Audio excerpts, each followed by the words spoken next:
Aunque el 2026 recién comenzado tendrá muchos frentes abiertos y puntos calientes, en lo que se refiere a los proyectos ferroviarios en España, hay uno que tendrá un capítulo crucial, pase lo que pase, pues el proyecto de reconstrucción de la Ruta de la Plata afronta el trámite que puede ser un punto y seguido o punto y aparte y veremos si final. Y te cuento los detalles en este vídeo.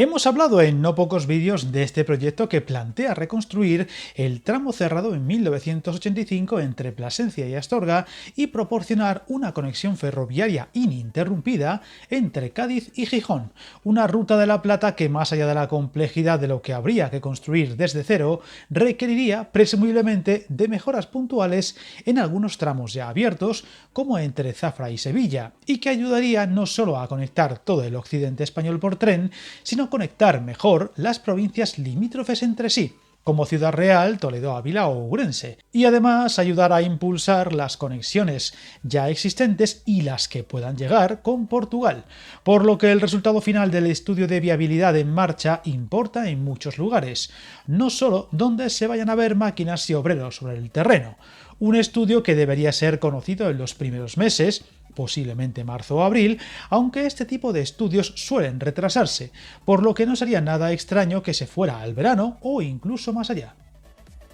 El tramo clave es el que habría que construir desde cero entre Plasencia y Astorga, al no servir el antiguo, prácticamente ya inexistente, y ser además un trazado que se quedaría lejos de las necesidades actuales, especialmente en el tramo que cruzaría el sistema central a la altura de la Sierra de Béjar, por lo que se espera que, si el estudio es positivo, requiera de varios años de trámites previos, desde el proyecto constructivo, alegaciones y por supuesto un impacto ambiental que probablemente sería delicado en varios tramos. Viajar en tren nunca fue tan fácil. En trenes.com encuentra y reserva tus billetes de Renfe, Wigo, Irio y muchos otros países europeos. Vive experiencias únicas a bordo y recuerda, si vas sobre raíles, está en trenes.com.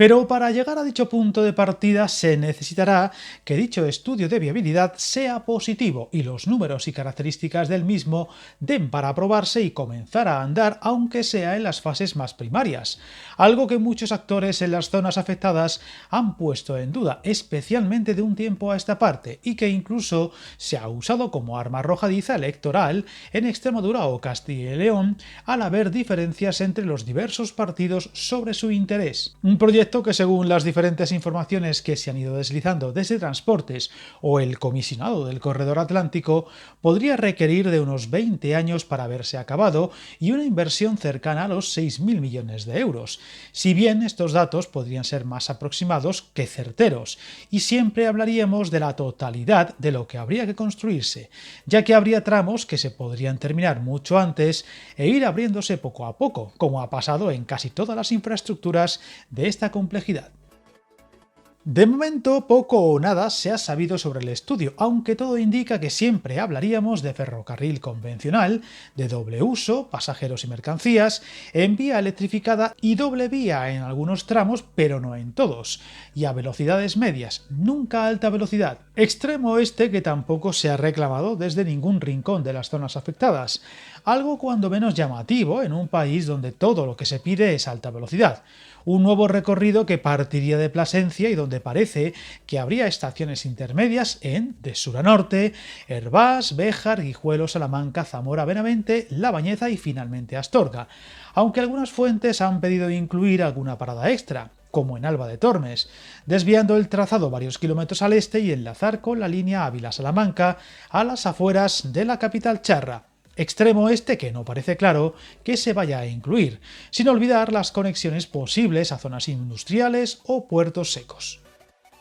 Uno de los detalles que más podría ayudar a que esta infraestructura salga adelante es el interés que siempre ha mostrado Defensa de tener esa opción para el transporte militar, algo ahora muy de actualidad ante un escenario más que probable de subida del gasto en esta materia y donde se podrían impulsar varias infraestructuras ferroviarias, siendo este un corredor clave al conectar directa e indirectamente varios puertos y enclaves militares sin la necesidad de pasar por Madrid, algo imperioso hoy en día, siendo este extremo, el de huir de la actual radialidad, otro de los puntos que más podría ayudar para su impulso, sin olvidar las políticas en favor de la llamada España vaciada. Políticas que en muchos casos, más allá de grandes titulares o trifulcas políticas, casi nadie sería capaz de definir, o que se haya hecho algo hasta ahora, y donde sin duda ayudaría una mayor oportunidad en cuanto al transporte sobre raíles, también en mercancías, y daría un empujón a zonas que ya notan una despoblación que no deja de crecer.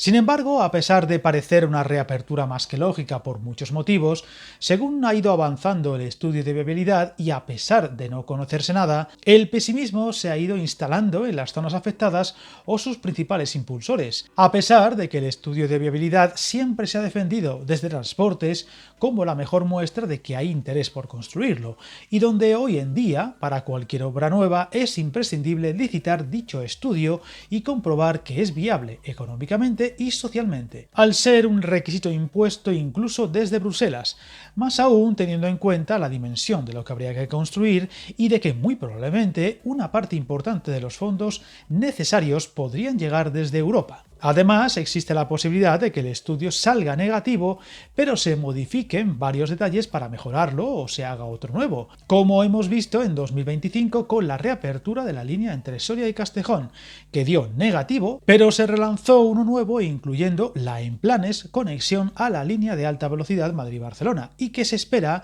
si resulte positivo y se pueda construir. Extremo este que no echaría por tierra el proyecto, pero lo retrasaría otros cerca de 2 años. Por lo que sería un mal menor, pero negativo no obstante.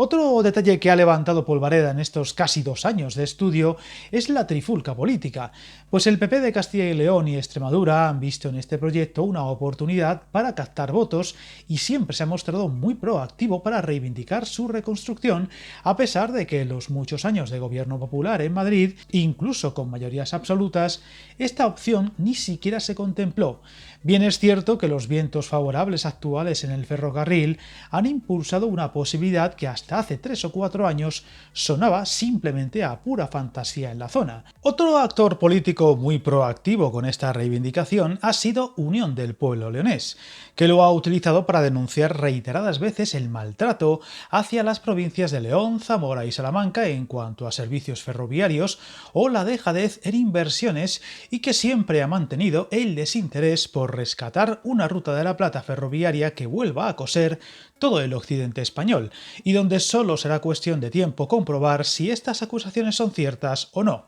Por lo que en breve conoceremos cuál será el futuro de un proyecto que, si sale adelante, puede cambiar la dinámica de una zona del país en claro declive, pero de no salir adelante podría considerarse de un error histórico que veremos si alguna vez se logra corregir, por lo que estaremos muy pendientes a lo que se vaya conociendo y contaremos las principales novedades de un proyecto que ojalá sea una de las mejores noticias del año que acaba de empezar en esto del ferrocarril. Suscríbete al canal y recuerda que el camino más largo se inicia con un primer paso.